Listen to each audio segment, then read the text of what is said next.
کہ خاکہ دراصل کسی بھی شخص کے بارے میں اس کی اچھائی، اس کی برائی، وہ ظاہر میں کیسے ہیں، باطنی طور پر کیسے ہیں، اس کے بارے میں، اس کی زندگی کے بارے میں، یا کسی زندگی کسی ایک پہلو کے بارے میں آپ ایک بلو پرنٹ یا ایک اسکیچ یا ایک تصور پیش کرتے ہیں تو اسے کیا کہتے ہیں؟ خاکہ کہتے ہیں۔ مثال کے طور پہ آپ کے استاد ہیں، آپ کے والد ہیں، یا پھر آپ کے کوئی دوست ہیں، آپ ان کے بارے میں ان کے کچھ لمحہ کو لے کر یا پھر ان کے کچھ جو ہے آپ وقت کو اپنے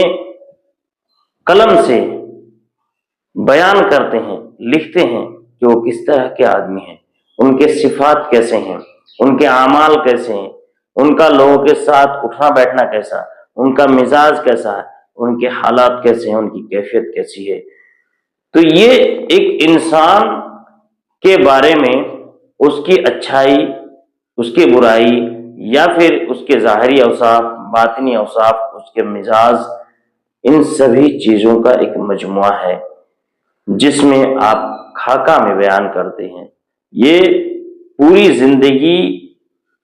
کی ایک سوانح حیات نہیں ہوتی ہے، بلکہ یہ ایک وقت کا کسی بھی ایک خاص،